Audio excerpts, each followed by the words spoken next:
අද සාදරින් පිළිගන්න ලුවිත් tech bro YouTube channel එකට.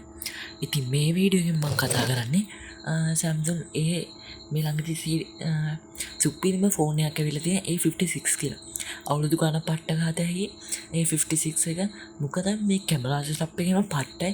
මොකද අමුතුම කැමරා රින් එකක් තමයි මේකට යූස් කරලා තියෙන්නේ. ඒකත් එක්කම සුපිරිම ඩිසයින් එකක් එක්ක තමයි මේක ඇවිල්ලා තියෙන්නේ. ඉතින් අපි ඔක්කොම විස්තර කතා කරමු මේ වීඩියෝ එකේ. ඉතින් මේ ෆෝන් එකේ ඩිසයින් එක ගැන මුලින්ම අපි බැලුවොත් අපිට හැර මුලින්ම අහුවෙන ඩිසයින් එකනේ. මේක ඇලුමිනියම් ෆ්‍රේම් එකක් වගේ බැක් එකක් බලා ගන්න පුළුවන්. බැක් එකේ ගොඩක් ග්ලාස් ෆිනිෂ් එකක් තමයි බලා ගන්න පුළුවන්. මේක Gorilla Glass Victor Plus කියන ටෙක්නොලොජි එක තමයි යූස් කරලා තියෙන්නේ. ඒ කියන්නේ Gorilla Glass 6 වගේ දෙගුණයක් විතර ශක්තිමත්. ඒ වගේම මේක බැක් එකේ මාරම ක්වොලිටි. මොකද මේක ග්ලාස් හින්දා ඈත ඉන්න කෙනෙක්ට පට්ටම ප්‍රීමියම් විදියට පේනවා. නිකන් ඔයා යූස් කරන ඩිවයිස් එක Apple වලට වැඩිය සුපිරි ප්‍රීමියම් ඩිවයිස් එකක් විදියට මේ ග්ලාස් හින්දා පේනවා. ඊළඟ මේ කැමරා රින් එක ඔයාගේ ෆෝන් එකේ මේ එකට වැඩි ගොඩක් උස්සලා තියෙන්නේ. ඒකෙත් අමුතුම ලුක් එකක් තියෙනවා. ඒ වගේම තමයි මේක ෆ්‍රේම් එක ඇලුමිනියම්. ඉතින් ඒ වගේ මේක සුපිරි ස්ටීරියෝ ස්පීකර් සෙටප් එකක් තියෙනවා. IP67 පහසුකම් තියෙන. ඒ කියන්නේ වට 1 මීටර් වතුර යට දාන්න ඇතයි. ඒ වගේ ඒ වුණාට ඔයා මේක වතුර වලින් පරිස්සම් කරන්න. මොකද මේක වතුර ගියොත් කම්පැනි වොරන්ටි හම්බෙන්නේ නැහැ. ඒ වගේම තමයි මේකේ කලර්ස් ගැන කතා කරලා පින්ක්, ග්‍රීන්, වයිට්. මේ වයිට් කලර් එක සුපිරි. ඉතින් ඩිස්ප්ලේ එක ගැන කතා කරලා මේක පන්ච් හෝල් ඩිස්ප්ලේ කට් අවුට් එකක් තියෙනවා. ඒ වගේම හොඳට අතර අල්ලන්න පුළුවන්. මොකද මේකේ ෆ්‍රේම් එකම ලස්සනට හදලා තියෙනවා. ඒ වගේම මේක ඩිස්ප්ලේ එක ගැන කතා කරලා සුපර් ඇමොලෙඩ් ටෙක්නොලොජි එක යූස් කරන Samsung ලා තියෙන normal use experience එකක් ගත්ත එක. ඒ වගේම කලර්ස් එක සුපර්. මොකද කලර්ස් එක මේක පට්ට විදිහට ලස්සනයි. කලර්ස් සුපිරියට පොප් වෙලා තියෙනවා.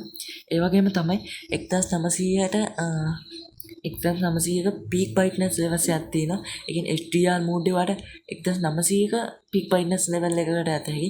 Samsung ලා display ගැන ආයේ කතා කරන්න දෙන්නේ පට්ටයි. ඒ වගේම තමයි HDR10 plus පහසුකමක් තියෙනවා. ඉතින් ඒකින්ද ඔයාලට මූවි හැම සුපිරියටම බලන්න පුළුවන් HDR10 plus පහසුකම තියෙන හින්දා. ඒ වගේම තමයි මේකේ හොඳටම user experience එක ගන්න පුළුවන් ඩිස්ප්ලේ එකකින් නම් ඩිස්ප්ලේ එක ගැන කියන්නේ වචන නැහැ. ඒ කියන්නේ එච්චරම හොඳ ඩිස්ප්ලේ එකක් තමයි මේකට යූස් කරලා තියෙන්නේ. ඒ Samsung ලා ඩිස්ප්ලේ ගැන ඉතුම් පාරවල් කියන්නේ නැහැ. කෙලින්ම සුපිරි. ඒ වගේම තමයි මේකේ always on display පහසුකම තියෙනවා. ඒ කියන්නේ ඔයාට සාමාන්‍ය ක්ලොක් එක වගේ දේවල් ටිකක් විතරක් තියලා ඩිස්ප්ලේ එකේ අනිත් සියලුම දේවල් ඕෆ් කරලා දාන්න පුළුවන්. රිෆ්‍රෙෂ් රේට් එක ගැන කතා කළොත් 120 Hz රිෆ්‍රෙෂ් රේට් එකක් තියෙනවා. මේ ෆෝනේ ප්‍රයිස් රේන්ජ් එක වගේ දේවල් අපි වීඩියෝ අන්තිමටම තමයි කතා කරන්නේ. ඒකින්ද වීඩියෝ එක අන්තිම වෙනකම්ම නැන්දලා ඉන්න කියලා ආදරෙන් මතක් කරනවා. ඉතින් ඊළඟට අපිට බලා ගන්න පුළුවන් මේකේ රන් වෙන OS එක. ඉතින් මේක සාමාන්‍යයෙන් Android ලගේ One UI එක තමයි රන් වෙන්නේ. මේ තියෙන මම කිව්වට කලින් කිව්ව always on display එක One UI 7.1 6.1 ඉඳන් 7.1 වලට ඇවිල්ලා තියෙන Android 15 එක. මේකත් සුපිරිම level එකක තියෙනවා මේ අප්ඩේට් එක. මොකද මේ අප්ඩේට් එක සුපිරිට මේගොල්ලෝ කස්ටමයිස් කරලා තියෙන විදිහත් එක්ක තමයි සුපිරි කියන්නේ හේතුව. ඉතින් මේක user experience ගැන ඔයාලට boring වෙන කිසිම දෙයක් නැහැ. මොකද එච්චරටම හොඳට මේ Android 15 One UI 7.1 එක සුපිරිටම කස්ටමයිස් කරලා තියෙනවා. ඊළඟට මේකට One UI 8 9 ඔක්කොම එනවා. අවුරුදු 6ක් යනකම් මේක අප්ඩේට්ස් එනවා කියලා තියෙනවා. මොකද එච්චරටම හොඳයි මේක. RAM versions ගැන කතා කරලා 6GB RAM එකක් තියෙනවා, 8GB RAM එකක් තියෙන version එකක් තියෙනවා. 256 වගේම 128GB version එක තියෙනවා. ඉතින් price වගේ ඒවා අන්තිමට කතා කරන්න. RAM management එක ගත්තොත් සුපිරි.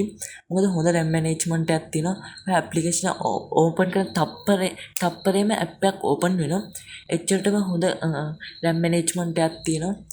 ඒ වගේම මේකට AI features වගේ දේවලුත් තියෙනවා. මොකද 2025 කියන සම්පූර්ණයෙන්ම AI බේස් වෙලා තියෙන්නේ. ඒකින්ද Samsung ලා මේකට AI ගොඩක් වෙලාවට බේස් කරලා තියෙනවා. ඒකින්ද AI ගැන කිසිම ප්‍රශ්නයක් වෙන දෙයක් නැහැ.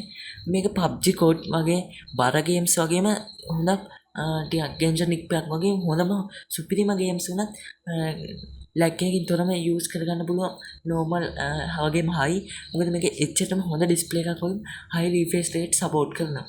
ඉතින් මේ මල්ටිටාස්කින් කරනකොට ඔයාගේ ඇප් එක ක්ලෝස් වෙලා ඔන් වෙන්නේ නැහැ. මොකද හොඳටම RAM management එක යූස් කරන හින්දා. ඒ වගේම මේකේ කැමරා එක ගැන කතා කරලා 50 මෙගාපික්සල් මේන් ලෙන්ස් එකක් 12 මෙගාපික්සල් අල්ට්‍රා වයිඩ් ලෙන්ස් එකක් වගේ මැක්‍රෝ ලෙන්ස් එකකුත් බලා ගන්න පුළුවන් 5 මෙගාපික්සල් වලින්. ඉතින් මැක්‍රෝ ලෙන්ස් එකයි මේ ලෙන්ස් ටිකෙන් කියන කිසිම වැරද්දක් නැහැ.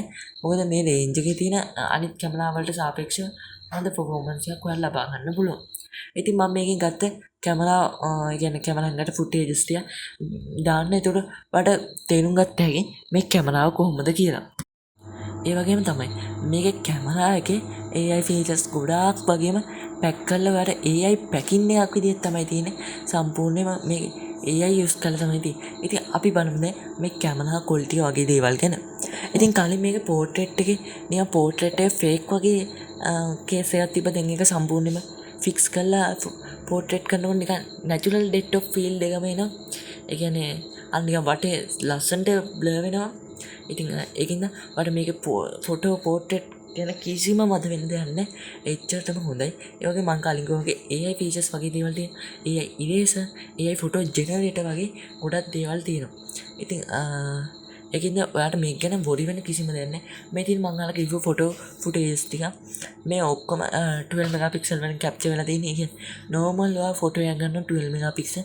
ඒකම ඔයාලට 50 මෙගාපික්සල් වලට manually මාරු වෙන්න පුළුවන්. මම ගාව ෆොටි වීඩියෝ එකක් තියෙනවා ඊළඟට දාන්න. Samsung M14 ෆෝන් එක ගැන මම කලින් වීඩියෝ එකක් දාලා තිබ්බා. ඒක බැලුවේ නැත්නම් ගිහින් බලන්න. මොකද ඒ ෆෝන් එක 2025ටත් අවුලක් නැහැ සුපිරියටම කරනවා. මොකද ඒකේ තියෙන Snapdragon chipset එක. ඒ වගේම මේක night mode ෆොටෝ ගැන කතා කළොත් ඉතින් කිසිම අවුලක් නැහැ. කියන තරම් වරදක් නැහැ. ඊළඟට මේක ෆුඩ් කියලා වෙනම ඔප්ෂන් එකක් තියෙනවා. ඒ වගේ 4K 30 frame rate වලින් රෙකෝඩ් කරන්න පුළුවන්. OIS පහසුකමක් තියෙනවා. EIS පහසුකමක් තියෙනවා. ඉතින් ඔටෝ ෆෝකස් පහසුකම කොහොමත් මේකට ඉන්බිල්ට් වෙනවා. ඒකින්ද කැමරාව ගැන වද වෙන්න දෙයක් නැහැ. හැබැයි වීඩියෝ ක්වොලිටි මීට වැඩිය Apple ෆෝන් වල නම් හොඳයි. මොකද වීඩියෝ ක්වොලිටි කියන කතාව. මේකේ වීඩියෝ එකදී මේ ගොඩක් වෙලාවට මේකේ දැන් අර පික්සල් ලුක් එකකට තමයි සමාන මේ කැමරාව නෝමල් එක. ඉතින් සෙල්ෆි කැමරා 12 මෙගාපික්සල් වලින් තමයි ඇවිල්ලා තින්නේ. ඉතින් 12 මෙගාපික්සල් අවුලක් නැහැ. ෂේප් මේ රේන්ජ් එකට. ඒ වගේම තමයි මේක අර මං කියව කලර්ස් වලින් මිලදී ගන්න පුළුවන්. ඩිස්ප්ලේ එකත් සුපිරි. මේක කියන්නේ කිසිම වැරද්දක් නැහැ. ඩිස්ප්ලේ එක හොඳයි. මේක ඉන් ඩිස්ප්ලේ ෆින්ගර්ප්‍රින්ට් සෙන්සර් එකක් තියෙනවා. ෆේස් රෙකග්නිෂන් තියෙනවා. 50 මෙගාපික්සල් සුපිරි කැමරාවක් තියෙනවා. 120 Hz ඩිස්ප්ලේ එකක් තියෙනවා. 1900ක පීක් බ්‍රයිට්නස් ලෙවල් එකක් තියෙනවා. කිසිම අවුලක් නැහැ ෆෝන් එක. ඉතින් අනිවාර්යෙන් මේ ෆෝන් එක ඔයා යූස් කරන්න ගන්න කිසිම ඉෂුව එකක් නැහැ. ඉතින් ගන්නවා නම් ගන්න මේක ප්‍රයිසස් වගේ කියන්න කිව්වනේ. මේ 1,30,000 ඉඳන් 1,80,000 වෙනකන් ප්‍රයිස් රේන්ජ් එක මිලදී ගන්න පුළුවන්. ඔයාලට මේ ප්‍රයිස් රේන්ජ් එක S22 Ultra එකක් මිලදී ගන්න පුළුවන් 1,30,000කට. ඉතින් ඒකත් මතක් කළා. ඉතින් අපි ඊළඟ වීඩියෝ එක හම්බ වෙමු.